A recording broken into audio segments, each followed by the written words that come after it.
જય માતાજી, રામ રામ, સીતારામ. તો અહીંયા વરસાદ ચાલુ થયો અમારે આમાં, એને કે વરસાદ ગાજે એવો ને વીજી એવી થાય, પવન પણ છે ને આમ વરસાદી છે. તો આમ બહુ નથી દેખાતો મોબાઈલમાં હજી, પણ મોટા મોટા છાંટા પડે. એને કે આમ વરસાદ આમ ચાલુ થયો અટાણે. ગાજે એવો હોય એને આમ બહુ છે, અમારી બાજુ જ નથી, પણ આમ અડવાણા છે ને અમારી બાજુ, એ બાજુ બહુ છે વરસાદી. ગાજ ને વીજ ને એમ ઘણો અમારે વરહે જો અને આવવા પડે આમ. એને હમણાં 3:30 વાગ્યા આવ્યા ને 3:30 વાગ્યા જો અહીંયાથી વરહે આમ. અમારે ખેતરો મગ ને પીડ્યા હતા, એમ તો ગાયું હતું ભેરા કર્યા, આપણે કંઈ બગડે એવું નથી, પણ બીજાઓને ઘણું બધું બગડી જાય એવું. એને મેં આજે હતો તો આમ 20 મહિનાથી પહેલાં ના આવ્યો, તો કોકને લાભ કરે તો અટાણે ઘણા ખેડૂતની પથારી ફેરવી નાખશે ને બગાડી નાખીએ એવા ઘણા ખેડૂત. ગાજે બહુ અમારી સાઈડથી આમ બીજી સાઈડ બહુ વરે.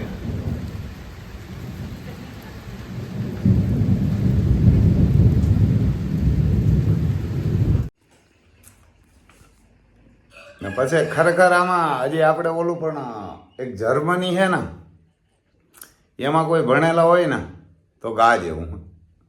કારણ કે જર્મની છે ને એમાં ગાજ એવું હોય.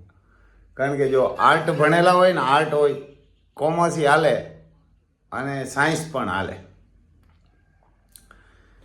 એ ખરેખર ગાજ એવું છે એમાં. કારણ કે તમારે ખર્ચો અટાણે ખાલી 1.5 લાખ રૂપિયાનો આવે. અટાણે કોઈ ભણેલું હોય ને 12 પાસ, ગમે એ છોકરો અટાણે આ છોકરા પાસ થયા ને એમાં ગમે એના હોય, હિન્દુ યા મુસલમાન ગમે એ હોય, એને ડૉક્ટર બનાવી દે જર્મનીમાં. 12 પાસ અને આર્ટ હોવું જોઈએ, આર્ટ છે અથવા કોમર્સ છે કે સાયન્સ છે, અને 50% ઉપર હોવા જોઈએ. 50 કે 51, 52 કે 55 કે 80 કે 88% હોય તો હાલે. અને ત્યાં હે ને જર્મની ભાષા તમારે શીખવી પડે ઓનલાઈન. અટાણે ઓનલાઈન શીખાડી દઈએ આપણે, એમ 1.5 લાખ રૂપિયાનો જ ખર્ચો આવે. ખર્ચો તો વધારે આવે, 7-8 લાખનો, પણ એ ભારત સરકાર આપણી લોન આપે અને લોન આપણે કરાવી દઈએ. અને નડિયાદ ભાઈ એ કરાવી દઈએ, કાગળિયા આપણે આપીએ ને બધા, એટલે લોન કરાવી દઈએ. એ છોકરી કે છોકરો હોય ને એના કાગળિયા જોઈએ છે, ભણેલા હે ને એના પાસપોર્ટ ને એ બધું આપણે કઢાવી દઈએ. જર્મની ભાષા હે ને હાવ હેલી છે શીખવી, બહાર ભણેલું હોય ને એને. કારણ કે જર્મની ભાષા આખા વિશ્વથી અલગ ભાષા છે. એ સંસ્કૃતમાંથી બનેલી ભાષા છે. એટલે ગુજરાતી ને હિન્દી બોલતા આવડતો હોય ને ભારતનો કોઈ પણ નાગરિક એ શીખી શકે, એના ભારતના કોઈ પણ શીખી શકે જર્મની ભાષા. આમાં ફોન આવે બીજા ફોનમાં, એટલે આપણે વરે એમાં પીડા. અને ખરેખર આ ગાજ એવું હોય. તમે જર્મની ભાષા ઓનલાઈન તમે 6 મહિના કે 8 મહિનામાં શીખી જાવ ને, એટલે એક નર્સિંગનો કોર્સ જોઈએ, ક્રોસી મળી જાય આપણે. અને આ 1.5 લાખ રૂપિયો ભરવાનો, 18 લાખ રૂપિયા, અને એમાં ન હોય તો હપ્તાઈ કંઈક કરી દઈએ 50-50 હજારના. કોઈક ગરીબ માણા હોય ને, કોઈ વિધવા બાઈ હોય ને, એની દીકરી હોય ને, તો આપણે એમાં કંઈક ભરવા લાગશું, ભરી દઉં થોડાક, અને કરજો એમાં. અને તમે અહીંયાથી જર્મન જાઓ ને એટલે 40 લાખ રૂપિયા જર્મન સરકાર ત્યાં તમને સ્કોલરશીપ આપે. મૂર્ખા હોય ને સમજે જ નહીં, ફોન કર્યા જ રાખે, આપણે કાપી નાખીએ ભાઈ, કે ભાઈ આમાં પાછો ફોન ન કરાય, કાપી નાખે તો આપણે આમ જ કરીએ. એટલે એ જર્મની ભાષા શીખી અને તમે ત્યાં જાઓ ને એટલે આપણે લોન કરાવી દઈએ. કંઈક 8-9 લાખનો ટોટલ ખર્ચો આવે, 1.5 લાખ આન થઈને બધું થઈ, અને 8-10 લાખ તમારે લોન જોતી હોય ને ભારત સરકાર આપે. હવે તમે ત્યાં ભણવા જાઓ ને એટલે તમને નર્સિંગનું કરાવે, ડૉક્ટર બનાવી દે. ટોટલ ખર્ચો જર્મની સરકાર ઉપર. કેની ઉપર? સરકારી હોસ્પિટલ નિહાર હોય ને એમાં તમને ભણાવે, શીખાડે ડૉક્ટરનું.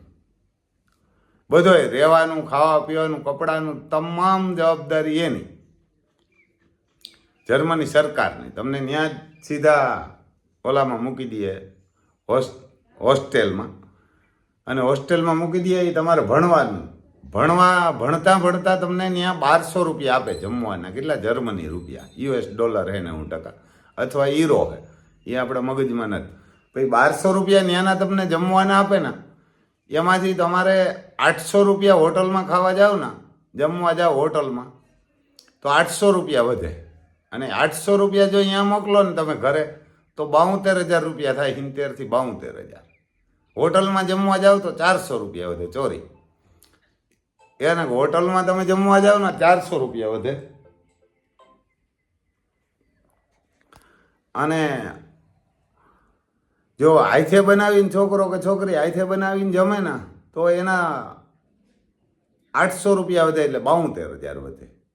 અને હોટલમાં જમવા જાય તો 35,000 વધે.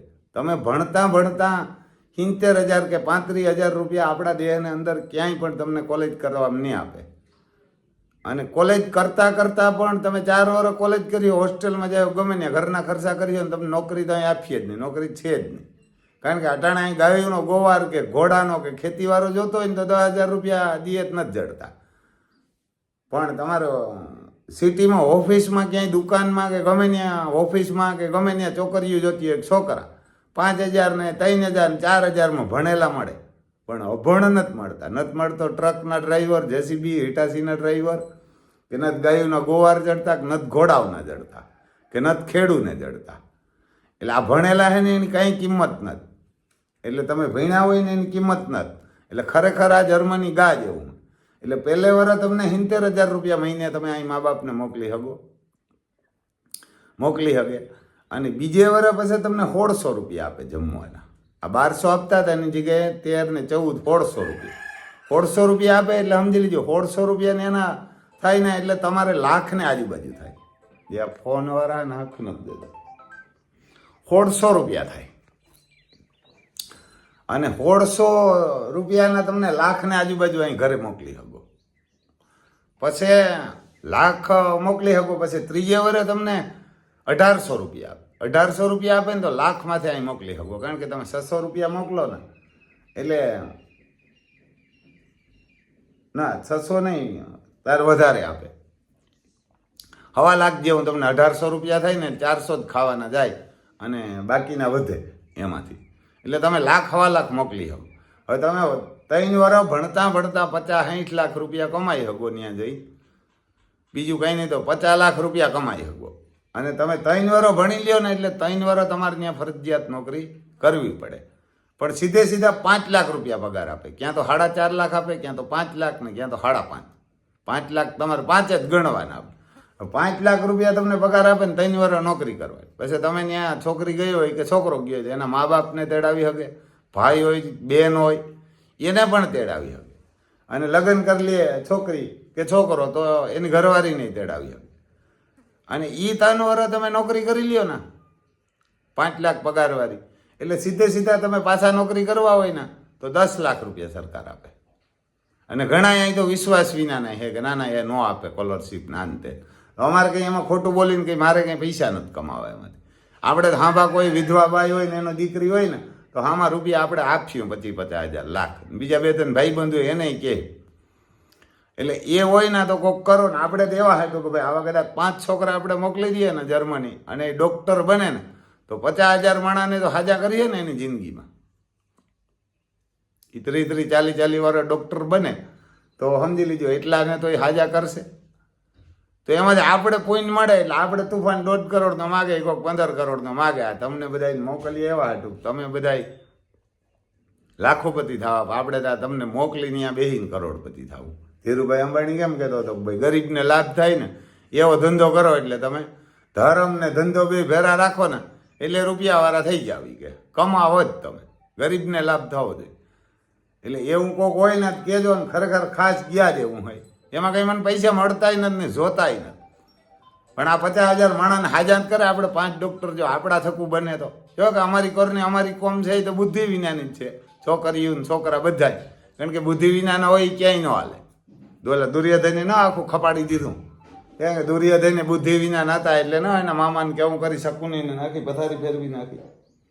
એટલે એના જેવું હે કે બુદ્ધિ વિના હોય તો કાંઈ ના આવે ને ઘણાની છોકરીઓ ને છોકરાને હે તો એ કે ઓ એટલે વરે ક્યાં મોકલવું તો તમે અહીંયા વરે કોણ તમને પગાર આપવાનો 1 રૂપિયો નથી આપવાનું કોઈ ઘરના પૈસા જાય અમારે કાં બાજુમાં ગામ હે એ છોકરીને આપણે 2-3 વાર કીધું 2-4 છોકરીઓ હે ને બાપી નથી અને એ કીધું ભાઈ તમારે પૈસા ઘટતા હોય તો હું આપું તો છોકરી કહે કે ના રે ના હવે અમારે તો ફલાણાને માગવું આવે ને ઓલાને લાખોપતિને માગા આવે ને ઓલાઓને માગ હવે લાખોપતિ હે તમે હજી જોયા ને તમે રોડ ઉપર આવી જાય ભટ્ટ દેખી લાખોપતિને મેં રોડ ઉપર જોયા ને રોડ ઉપર ઉતા ને એ લાખોપતિ થઈ ગયા કારણ કે રૂપિયાવાળા હોય ને એના ધંધા એવા હોય એટલે વહેલા રોડ ઉપર આવે એ તો છોકરીઓ જોઈને કારણ કે કરોડપતિ હોય ને અટાણે પેલા ખાનદાની જોઈને દીકરીઓ દેતા હતા અટાણે રૂપિયા જોઈને દે એટલે રૂપિયા તો કેદી થઈ દે નક્કી ન હોય ઘણા મેં રોડ ઉપર જોયા રૂપિયાવાળા ને બંગલાવાળા ને રોડ ઉપર જોયા ને રોડમાંથી મેં બંગલામાં જોયા એટલે જો તમારા આમ ખાનદાની હોય ને તમે ભણેલા હોય તો ઘરવાળો ભલે ને પછી ગમે હોય એટલે આવી જાડી બુદ્ધિ ના બુદ્ધિ વિના કારણ કે આણે અમારે કે ને મનસુખભાઈ સુવા ગયા કારણ બુદ્ધિહીન કહેવાય એટલે આને બધાને બુદ્ધિહીન કહેવાય ને એના જો તમારે જવું હોય ને તો ખાલી ભણેલાના જ કાગળિયા જોઈએ આધાર કાર્ડ પાન કાર્ડ ને આ લિવિંગ સડતી ને એ બધા પાસપોર્ટ ને એ આન તેને એ આપણે કઢાવવા મદદ કરશું જો કોઈને જવું હોય ને તો આને આ બધા સબસ્ક્રાઈબ કરજો ને શેર કરજો મારા હાટું ન કરત કંઈ ને આમ મને કંઈ પૈસા નથી આવતા અને જડતા ને જરૂરી નથી પણ આમાંથી ખાલી 5-8 છોકરીઓ તમે કોક એક જણો કોકને તૈયાર કરીને એક છોકરી કે છોકરાને મોકલીએ ને તો તમને પૂન જડશે આમાં કરણના જે આંગળી છીંધવામાં પૂન હે એટલે એટલું તો કરજો બીજું કાંઈ ન કરો તો એને કોઈક છોકરી કે છોકરો હોય ને તૈયાર કરજો તમારા ન હોય તો આજુબાજુમાં મારે જ નથી ને હું તો મોકલી દઉં એનું મારા તો ન દેવા ને આપણે તો ઓસ્ટ્રેલિયા જાય અને ડૉક્ટરું બને એમ નથી પણ જેને નર્સિંગમાં જવું હોય ને ડૉક્ટર બનવું હોય ને અને એ ડૉક્ટર પાછો આ ઇન્ડિયામાં આવે ને તો એ લાખો રૂપિયા કમાય એને લાખો રૂપિયા કમાઈ શકે કારણ કે જર્મનીના ડૉક્ટર એટલે વિશ્વમાં નામ બોલાય એનું અને મફત પાછા આવો મોકો ના આપે આ બુદ્ધિ વિજ્ઞાન હે એ બધા બીજે જાય ભણવા આ આપણે ઓલું રૂસ ને યુકે બાંધ્યા ને તો યુકેમાં દુનિયાના આપણા ભણવા ગયા હતા 20,000 છોકરા હતા એ લોકો ભણવા જ ગયા હતા ઓલા રૂપિયા જ ખાઈ જાય આપણા કરોડો રૂપિયા લઈને ચોદું બનાવે ગમે આમ ભણાવીએ ને આમ ને એટલે આ બધી ચોદું બનાવવાવાળા હોય ને ત્યાં બહુ જાય એટલે એવું હે કે આ બોલે ને એના જ બોર વેસાય એવું હોય એટલે આ ખરેખર સારી વસ્તુ હોય ન વેસાય તો કોઈને જવું હોય ને તો આપણા મોબાઈલ નંબર છે 98 252 053 અને બીજા નંબર છે 81 627 415 પણ હું આઈફોન હે એટલે એમાં તો બને ત્યાં લગે ન કરતા આપણે ઉપાડતા નથી આવડતો બહુ ને ફોન અવિહાર ભેરોય ન હોય અને નામ છે મારું રામભાઈ સિસોદિયા ગામ કુણવદર તાલુકો જિલ્લો પોરબંદર અને કોઈને રૂબરૂ આવવું હોય ને તો રૂબરૂ આવજો તો આપણે રૂબરૂ એમ સમજાવી શકીએ અને ખરેખર આ ગા જેવું જય માતાજી બીજું શું કહેવાય.